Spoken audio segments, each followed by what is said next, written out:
2-3 कारणं सांगितली. तर या कारणातून शाखामृग या विषयावरती बोलायचं जर ठरलं तर त्यावेळेस प्रभू रामचंद्रानं सांगितलं की ब्राह्मण आणि क्षत्रिय गुगल करा. हा श्लोक मी जे सांगतोय तो श्लोक गुगल करा, ChatGPT वरती चेक करा, कुठेही चेक करा, किंवा रामायणामध्ये जा किंवा मनुस्मृतीत जा, तो श्लोक तुम्हाला उपलब्ध होईल. प्रभू रामचंद्र उत्तर देतात, पंच पंच नखा भक्षाम ब्रह्मक्षत्रेण राघवा. पंच पंच नखा ब्रह्मक्षत्रेण राघवा. शल्यका श्वविदो गोधा शशा कुर्मश्च पंचमा. 5 नखाचे 5 प्राणी मारून खाण्याचा अधिकार हा आम्हाला असल्या कारणानं आम्ही तुला मारलेलं आहे. तुला मरावं लागलं हे तुझं कर्म आहे, कारण मी ह्या देशाच्या राजाचा अधिपती, राजाचा सेवक आहे. त्यांनी सांगितलं ठीक आहे, हरकत नाही, पण माझ्या सर्व प्रश्नांची उत्तरं मिळाली. आता तारेला काय उत्तर देणार? तारेनं सांगितलं तुमच्या मित्राचा वैरी म्हणून तुम्ही त्याला मारलं, माझा आक्षेप नाही, पण मला विधवा मरण दिलं, माझा दोष काय? तर तुकोबराय या प्रश्नाचं उत्तर देतील असं त्यांनीच सांगितलं होतं. आणि सरते शेवटी माऊली ज्ञानोबरायांना प्रताडित केलं गेलं. रुसून बसले, ताटी लावली, मुक्ताईनं 13 अभंग गायले. योगी नामानाचा योगी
मुक्ताईला ज्ञानदेवानं प्रश्न विचारला, मुक्ता मला एक वेळ समजावून सांगशील ग?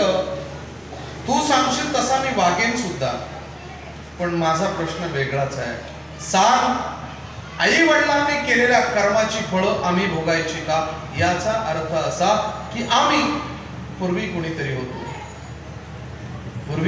होतो म्हणून आम्हाला त्या कर्माची फळं भोगावी लागतात का? काय कारण असेल सांगशील का जरा? त्याचं उत्तर देताना जगद्गुरु तुकोबराय सांगतात, बघतो ना घडे संचिता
म्हणावा गोविंदू वेळोवेळा. मग काय असं कर्म आहे? चला ठीक आहे, वंदेचं कर्म माहिती असेल, तारेचं कर्म माहिती असेल, पण सरते शेवटी एक कर्म मला तुम्हाला सांगावं लागेल की माऊली ज्ञानोबरायांना माऊली ज्ञानोबराय का म्हणतात, का आई म्हणतात हो त्यांना?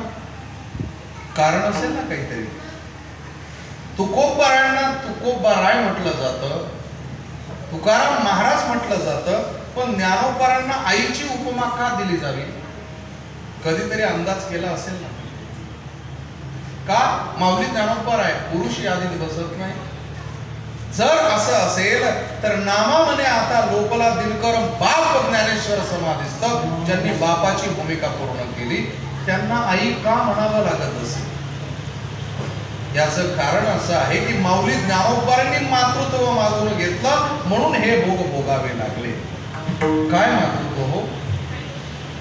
सखा माझा ज्ञानेश्वर कुणाचा अवतार? महाविष्णूचा. मग महाविष्णूचा अवतार तर प्रश्न आम्हाला येतात, ऐकून ठेवा, गरजेचं आहे. काय हो? मत्स्य कच्छ वराह नृसिंह वामन परशुराम राम श्रीकृष्ण बौद्ध कल्की दश अवतारामध्ये माऊली ज्ञानोबरायांचं नाव नाही. काही हुशार विद्वान जी लोक आहेत ती म्हणतात श्रीमद भागवत हे द्वापारामध्ये झालं आणि द्वापारामध्ये झालं असल्या कारणानं कलियुगाच्या या टप्प्यावरती माऊली ज्ञानोबराय हा येणारा अवतार आहे म्हणून त्यांनी लिखित केलं नाही. एवढा दुर्लक्षित कसा असू शकेल? येणाऱ्या कल्कीवर बद्दल लिहून ठेवलं. मग माऊली ज्ञानोबरायांचं कार्य काय कमी आहे? याचं उत्तर असं आहे, मुळात विष्णू चार आहेत. क्षीराब्दी विष्णू, शेषाशाही विष्णू, महाविष्णू आणि वैकुंठवासी विष्णू. महाविष्णूचे 3च अवतार झाले. मला तुमच्या जिल्ह्यात मुद्दाम सांगावं लागेल. पहिला जो अवतार झाला तो भस्मासुराच्या वधाच्या वेळेस मोहिनी अवतार.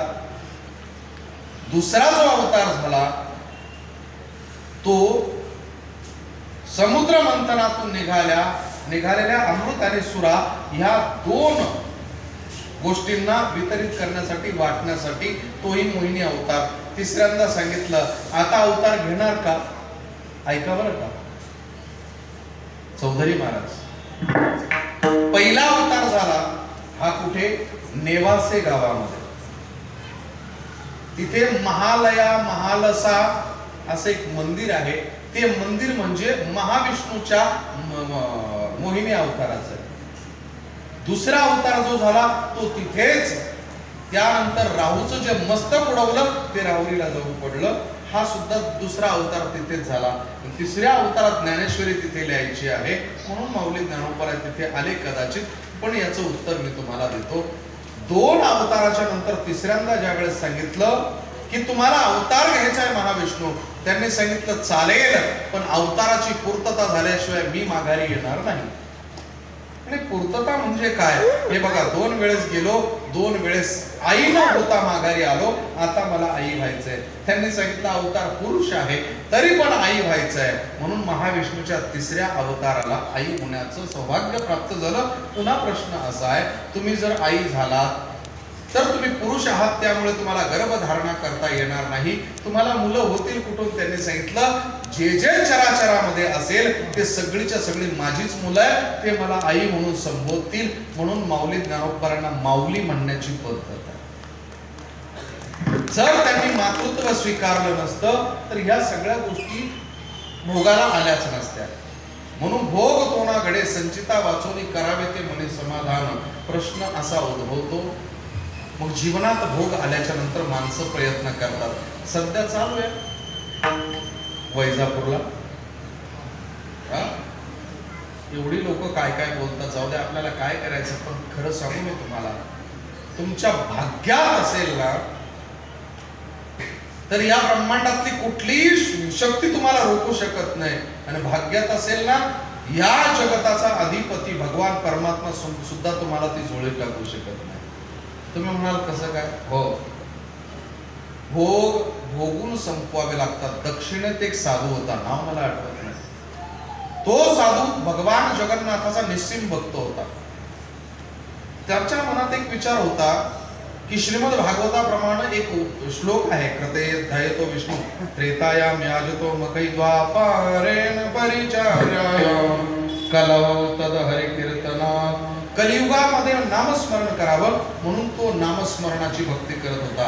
नित्य भजन करायचं, जय जगन्नाथ जय जगन्नाथ जय जगन्नाथ जय जगन्नाथ. ज्या वेळेस नामस्मरणाची तीव्रता वाढली, त्याच्या शरीरातील त्रिविध ताप नष्ट झाले आणि त्याला स्वतःचं भविष्य दिसू लागलं.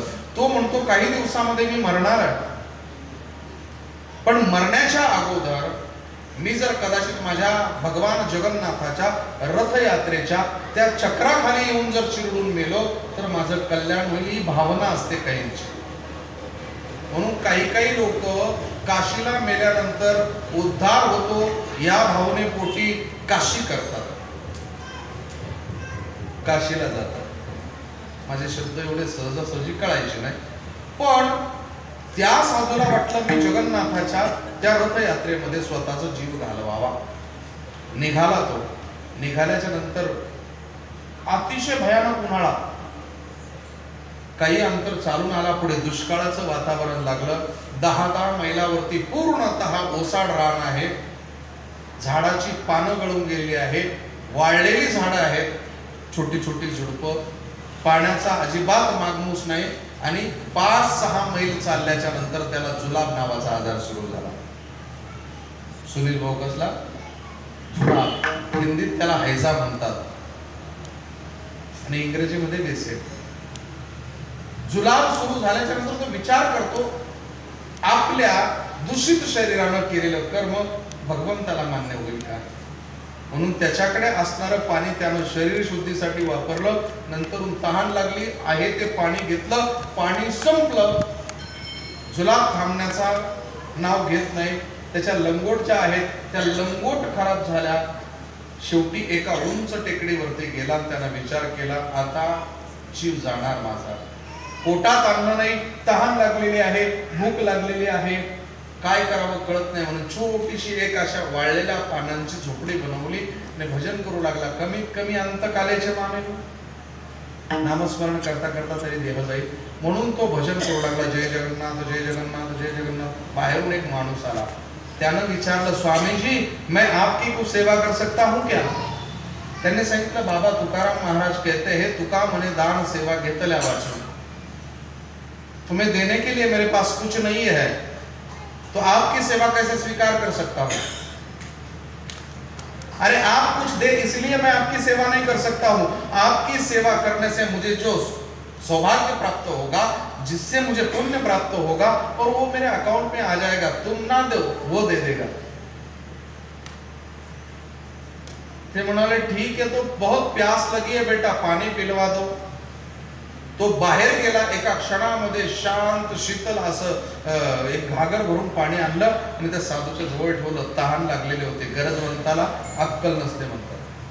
पटकन एक भांडं घेतलं, त्या भांड्यामध्ये त्यानं ते पाणी घेतलं, ओठापर्यंत आणलं. पुन्हा मनात विकल्प आला की एवढ्या उष्ण वातावरणामध्ये आजूबाजूला कुठे हिरवं पान दिसत नाही, यानं पाणी आणून दिलंय, ते अत्यंत थंड आहे, म्हणजे आता झऱ्यातून काढलंय असं वाटतंय. आणि एवढ्या उष्ण वातावरणामध्ये एवढं थंड पाणी असू शकत नाही. एक तर हा अवलिया असावा, पोचलेला संत, किंवा मग मायावी कुणीतरी असावा, प्रेत भूत काहीतरी असावं.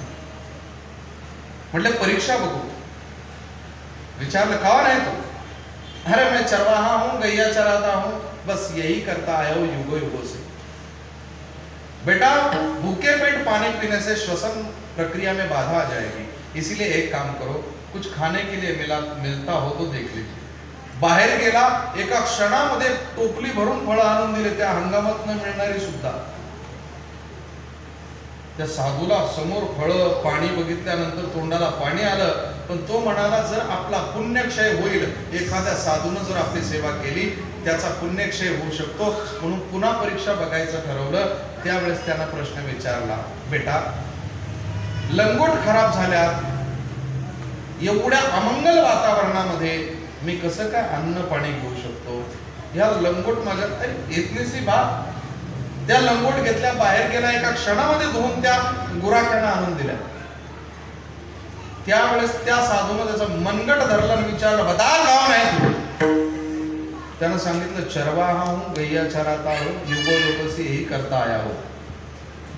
खांद्यावरी कांबळी, हातामध्ये काठी, चारी तसे वेणू सावळा, नाही लक्षात आलं. पुन्हा सांगितलं, कौन है बता तू? अरे गैया चराता हूं, गैया चराना मेरा काम है, चरवाहा हूं. बता कौन है तुझे मेरे जगन्नाथ की शपथ?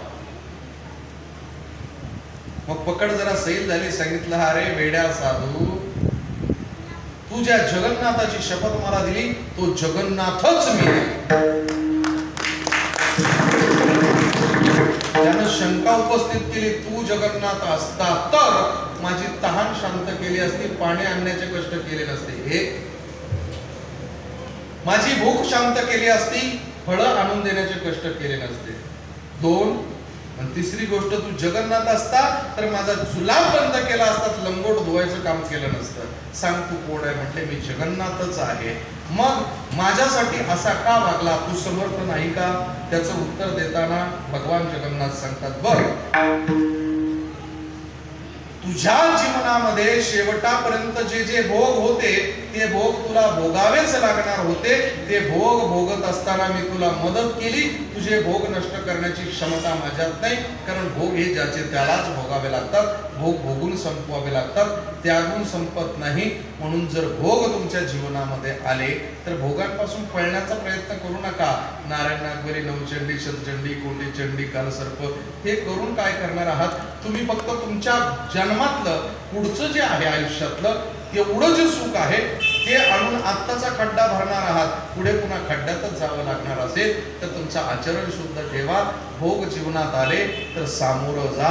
सामोरं गेल्यानंतर तुम्हाला तुमच्या कर्माचं फल मिळणार. एकच गोष्ट सांगतो फक्त, धीरूभाई अंबानी यांना प्रश्न विचारला होता त्या काळच्या तत्कालीन इंडियन एक्सप्रेसच्या पत्रकारानं. ते संपादक झाले, त्यानंतर ते खासदार झाले. नाव होतं अरुण शौरी. त्यांनी विचारलं होतं की धीरूभाई अंबानी मला व्याख्या सांगा जरा, एकच. ते म्हणाले, कर्म आणि भाग्य या दोघांची व्याख्या तुम्ही कशी करणार? त्यावेळेस धीरूभाई अंबानीने सांगितलं की तुमचं भाग्य जोरावर असेल, 1 रुपयाच्या अपेक्षेनं कर्म करा, 10 रुपये मिळतील. तुमचं भाग्य जोरावर असेल, 1 रुपयाच्या अपेक्षेनं कर्म करा, 10 रुपये मिळतील. पण तुमचं भाग्य जोरावर नसेल तर तुम्ही 10 रुपयाच्या अपेक्षेनं कर्म करा, 1 रुपया मिळेल. पण मिळेल शब्दाखाली अंडरलाईन करा, तो 1 रुपया का होणार तुमच्या कष्टाचं फल तुम्हाला मिळणार आहे. याचा अर्थ प्रयत्न केला तर ते मिळणारच आहे. ते 100च्या पटीने मिळेल, 10च्या पटीने मिळेल, 1च्या पटीने मिळेल, पण मिळेल मात्र 100%. तुम्ही आज जे कर्म करता आहात त्याचा परतावा आयुष्यात मिळणारच आहे. खरं सांगू मी तुम्हाला, अंदाजे माझं वाचन किती असेल? माझ्या नावे 3 PhD आहे, 4थी माझी सुरू आहे.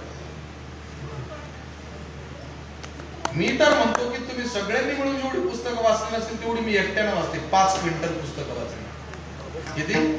5 क्विंटल. या पुस्तकाच्या नंतर साधना वेगळ्या पद्धतीची. मी एका स्तरावर गेलोय की या जगामध्ये देव आहे की नाही, शंका आहे.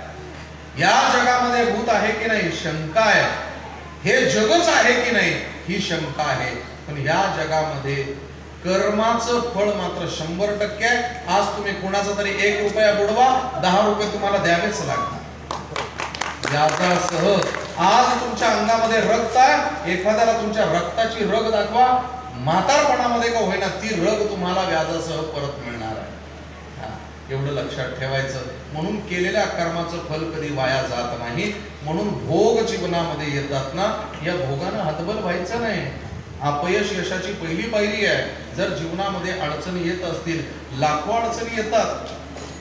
काही काहींना वाटतं आमच्या वैष्णवीला वाटतं आता कसं काय आम्ही पुढे शिकायचं बुवा, कसं काय शिक्षण करायचं, आता तर मुलं बाळ झाली. तुला फक्त मुलं बाळ झाली, आमच्या घुमरे महाराजांना नातू पण तू झाले, आता PhD चालू आहे त्यांची. 68व्या वर्षी किंवा 70व्या वर्षाच्या उंबरठ्यावर असणारा माणूस शिकू शकतो, तर आपण का नाही शिकू? शिक्षण वाघिणीचं दूध आहे बरं, शिक्षण वाघिणीचं दूध आहे. ज्याच्याकडे तो गुरगुरल्याशिवाय राहत नाही. हा, नाहीतर किती करोडपती असला ना एखाद्या डॉक्टर साहेबांना किंवा एखाद्या हवालदारांना सांगितलं बाहेर बस, गुपचूप बसतो बाहेर. पण एखाद्यानं जर एक कायद्याचं पुस्तक वाचलेलं असतं, एक बाबासाहेबाचं संविधानाचं 4 कलम वाचले असं, तो सांगतो दिस इज माय राईट, भारतीय कलम क्रमांक 14 ते 19 मी मुक्त आहे. गुपचूप बसतो. तो म्हणतो याला सगळं काही माहितीये, याच्या समोर तो नमतो. म्हणून ज्ञान माणसाला आयुष्यात कधी मागे ठेवत नाही. अभ्यास केला पाहिजे, पुढे गेलं पाहिजे. जीवनामध्ये अडचणी येणारच 100%. त्याचं मूर्तिमंत उदाहरण मी आहे. मी किती अडचणी फेस केल्या असतील आणि इथं आलोय, त्यामुळे आज मला सबंध महाराष्ट्र काय भारत देश 23 देश ओळखू लागलेत. मी इथे उभा आहे. ह्या उभं राहण्याच्या पाठीमागे किती खडतर प्रयत्न करून आलो असेल. म्हणून जीवनामध्ये येणाऱ्या ज्या गोष्टी आहेत ना, त्या गोष्टी येणारच आहेत. फक्त देवावरची श्रद्धा कधी ढासळू देऊ नका. अभंगाचं पहिलं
प्रश्न असतात. आता तुम्हाला ते प्रश्न कोणी विचारत नसेल, आम्हाला विचारतात, कारण आम्ही दोन्ही टोकावरून दोन्ही शिखरं बघतो.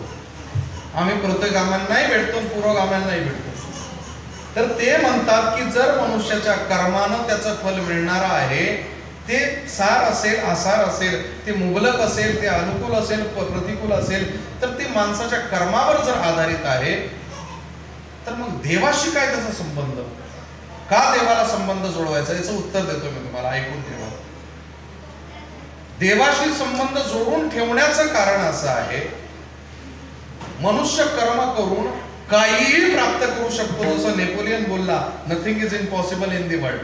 जगात अशक्य असं काहीच नाही. तो प्राप्त करू शकतो कुठलीही गोष्ट, हो, त्याच्यात ती क्षमता आहे. मग देवाचा संबंध त्याच्यामध्ये काय? तर याचं कारण मी सांगतो तुम्हाला. की आयुष्यभरामध्ये मनुष्य स्वतःवर जेवढा निर्भर आहे, जेवढी स्वतःच्या क्षमतेबद्दल त्याला खात्री आहे, त्याही पेक्षा जास्त देवाच्या भेटायला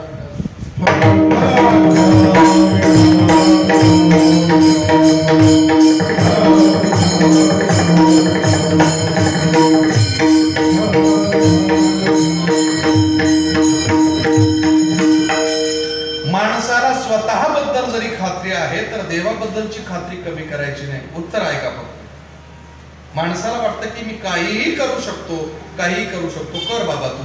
देवाची गरज तुझ्या आयुष्यामध्ये का आहे? तर याचं कारण असं आहे की एका निर्धारित कालानंतर कोणीच काही करू शकत नाही. त्यावेळेस मात्र देवाच्या आधिपत्यातच राहावं लागतं, जिथे मानावं लागतं. कुणाला सांगितलं असेल, जो मनुष्य स्वतःवरती विश्वास ठेवतो, शेवटी तो सुद्धा ज्यांच्यावरती विश्वास ठेवतो त्यांच्या माया नावाच्या चक्रामध्ये अडकून मरतो सुद्धा. माऊलींच्या ज्ञानेश्वरीमध्ये तो प्रसंग मी तो नेहमी सांगतो. संध्याकाळचा क्षण आहे, शांत शीतल मंद वारा वाहतो. माऊली ज्ञानोबा आहेत त्या एका तळ्याच्या तीरावरती एका दगडावरती बसलेले आहे. ते अनुपम मनोहर सौंदर्य बघून नेत्र शांत करतात, नेत्रांना शीतलता देतात. त्या लीला बघतायत, समोर असणारा पट बघतायत. हजारो लाखो कमळाची फुलं उमललेली आहे. एक भुंगा गुंजारव करत आला, आल्यानंतर ह्या कमळात बसू की त्या कमळात, त्या कमळात बसू की ह्या कमळात. तो एका कमळाला निवडतो आणि त्या कमळाच्या गादीवर जातो. छानपैकी दरवळ सुटलेला आहे. मंत्रमुग्ध झाला तो. मंत्रमुग्ध झाल्यानंतर संध्याकाळच्या नियमाप्रमाणे, वेळेप्रमाणे, निसर्ग नियमानं कमळाची दल मिटू लागली. त्यावेळेस माऊली ज्ञानोबा आहे त्याला सावध करण्यासाठी जातात. वेड्या, तू मंत्रमुग्ध झाला, सर्व कमळाची दल मिटतायत, गुदमरून मरशील. ज्ञानेश्वरीच्या 2 ओव्या आहेत. जैसा भ्रमर भेदी कोडे, फलतैसे काष्ट कोरडे, परे कळिके माझे सापडे गोवळे. भ्रमर, उठ बाबा, तू त्या कळ्यांमध्ये अडकून मरशील. बाहेर नाही. बोलण्याचं धाडस करतात पण काही क्षणात लक्षात येतं, अरे यानं नुसते पंख फडफडवलेत ना, तरी हा काही करू शकतो. हे कमळाची दल मोडून टाकू शकतो. तुकोबारांनी त्याचं अवलोकन केलं. भुंग्याच्या क्षमतेबद्दल जसं माणसाला खात्री आहे ना की मी हे करू शकतो, तर भुंग्याची क्षमता माऊली जगद्गुरु तुकोबारा सांगतो. नाही काष्टाचा गोमाना, नाही काष्टाचा गोमाना, नाही काष्टाचा गोमाना, नाही काष्टाचा गोमाना, नाही काष्टाचा गोमाना, नाही काष्टाचा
हे 3 तास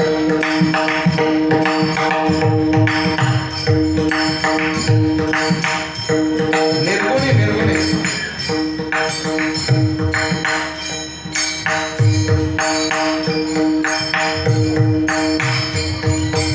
डबल भरतो मारतो मोडतो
सगळ्या खोडी. आता त्यांना माहिती आहे कीर्तनकार बाबा जर कीर्तन करतायत याचा अर्थ हे कुठे चाचर वाजवायला सांगतील, कुठे दीपचंदी राहील, दीपचंदीचा चाचर कुठे राहील, रूपक कुठे राहील, आद्दा कुठे वाजेल, हे सगळं ताल त्यांना माहिती आहे.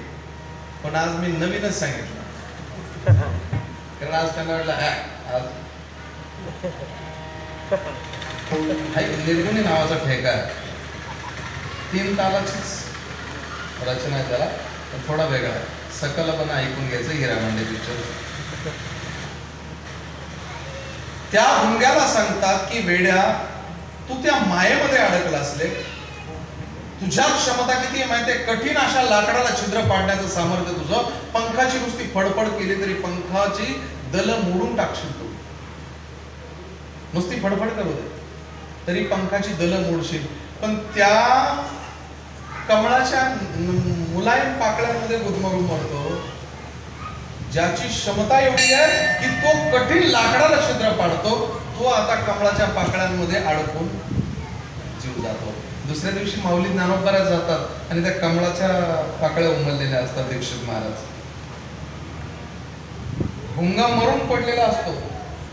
माऊली ज्ञानोबांना अथवा तद्वा किंवा वाईट बोलता येत नाही, पण त्या भुंग्याला सांगतात ते तो उत्तीर्ण होईल प्राणे परी ते कमळदळ चिरून येणे, ऐठसे कठीणपण कोवळे स्नेह देखा. फक्त माया स्नेह मोह माझे माझे माझे माझे. पण काय होतं माहितीये का, मी आणि माझं या 2 गोष्टी माणसाला किती किती खोलात नेतात माहितीये. कबीर महाराजांचं एक प्रमाण, ह्या गोष्टींमध्ये अपेक्षा वाढते. अपेक्षा कबीर महाराज सांगतात चाह गई चिंता मिटे मनवा बेपरवाह. चाह गई चिंता गई मनवा बेपरवाह, जाको कछु न चाहिए वही साहिनसा. अपेक्षा संपली, चिंता संपली, मन बेपरवा, ज्याला काहीच नको तो चक्रवर्ती सम्राट आहे, शहंशाह. आणि मग शेवटी सांगतात चाह चमारी चोरी 100 नीचन का नीच. अपेक्षा एवढी नीच आहे की 100 नीच गोष्टींपेक्षा नीच आहे. पण तू तो पूर्ण ब्रह्म था बस चाहन होती बीच. तू पूर्ण ब्रह्म होता पण तुझ्यामध्ये अपेक्षा नसती. तर खरं सांगू मी तुम्हाला, साक्षात देवाचं दर्शन जर घ्यायचं असेल ना तुम्हाला, सगुण देवाचं दर्शन, तर नुकतंच जन्माला आलेलं बाळ जे आहे ना, जे बाळ अजून रडलेलं नाही, त्या बाळाच्या पायावरती डोकं टेकवा. ब्रह्मांडच दैवत ते आहे, कारण त्याच्यामध्ये आतापर्यंत अपेक्षा नाहीये. ज्या दिवशी ज्या वेळेला आपल्या पोटामध्ये भूक येईल आणि दुधासाठी ते बाळ रडू लागेल, या सगळ्या ब्रह्मांडाच्या यातनांशी सामना करू लागेल, त्या दिवशी तो जीवदशेला जातो. जर तुम्हाला खरोखर सगुण ब्रह्माचं दर्शन घ्यायचं असेल, पूजा करायची असेल, तर गरोदर मातेच्या चरणावरती डोकं टेकवा. जर खरोखर तुम्हाला साक्षात देवी स्वरूप बघायचं असेल तर 13 वर्षाच्या आतल्या, म्हणजे ज्या मुलीला अजून मासिक धर्म सुरू झालेला नाहीये, त्या मुलीच्या पाया पडा, आपोआप सगळ्या गोष्टी प्राप्त होतील. म्हणून अपेक्षा आणि माया या दोन गोष्टी ज्या आहेत, ह्या दोन गोष्टी मानवी जीवनाला घातक आहे असं जगद्गुरु तुकोबाराज सांगतात. आलिया भोगासी असावे सादर, देवावरी भार घालून का देवावर भार घालायचा? एकदा घालून तर बघा. नाही, अजिबात नाही. कारण आम्ही सक्षम आहोत. अरे भार घालून बघ, मगच तो कैवार घेईल. भार जर घातला नाही तर कैवार घेणार नाही. हा कहे लक्ष्मी, ती कहे गजराज. नुसतं त्या याने हत्तीनं म्हटलं होतं, अरे कुणीतरी असशील या ब्रह्मांडाला मी बघतो अनुमान प्रमाणानुसार, यंत्र धूम्र तत्र वन्नी, हे ब्रह्मांड चालतंय, याचा अर्थ ब्रह्मांडाचा धनी कोणीतरी असला पाहिजे. म्हणून तू जो कोणी आहे मला माहिती नाहीये, हे फूळ कमळाचं तुझंच आहे, तुला समर्पण करतो, माझं रक्षण कर. लक्ष्मी माता विचारते क्या हुआ? म्हटले हा. ही म्हणेपर्यंत हत्तीच्या जवळ पोहोचले. हा कहे लक्ष्मी, थी कहे गजराज, आणि त्या गजेंद्राचा उद्धार केला. म्हणून एकदा भार टाका तुम्ही, तो काहीही करू शकतो. अभंगाचं दुसरं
त्याच्यामध्ये एक वाक्य मला आवडतं पीके चित्रपटात.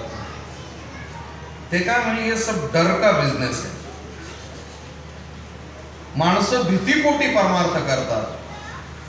आणि तुकोबरायांनी सांगितलं भयाची पोटी दुःखाची राशी. तरी पण तुकोबरायांच्या मताशी मी थोडस विरोध करतो आणि पुन्हा तुकोबरायांच्या मतावर येतो. तुकोबराय, तुम्ही म्हणता भयाच्या पोटी दुःख आहे, याचा अर्थ परमार्थ करूच नाही का? कारण जो माणूस घाबरतो तोच परमार्थात येतो. हो, पण तुकोबरायांनी काय सांगितलं की भीतीच्या पोटी दुःख आहे आणि हे दुःख मुक्त व्हायचं असेल तर त्यासाठी एकच प्रयत्न करावा, त्या भयानं परमार्थ करावा, पण परमार्थ भयमुक्त होईपर्यंत करावा. मरण माझे मरून गेले मज केले अमर, ह्या वृत्तीला पोचावे. अमर आहा खरे की पहा कोठे, न म्हणा देह माझा ऐसा मग भरवसा कळेल. ह्या देहाच्या पलीकडे जाऊन देहीच विदेही भोगू दशा, या अवस्थेला पोचायला पाहिजे तू आपण, असं जगद्गुरु तुकोबारांचं मत आहे. म्हणून बयाची पोटी दुःखाची राशी शरण देवासी जाता भले, मग तो कृपा सिंधू निवारी साकडे येरते बापुडे काय रंक विठोबा.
एकाच गोष्टीचं मागणं आहे, तेवढीच गोष्ट ते दादा तेवढीच एक खंत आहे, सक्षम आहे. अजून आमचा महेश थोडासा नरम आहे, धाडस करत नाही. शुभम कर्तृत्ववान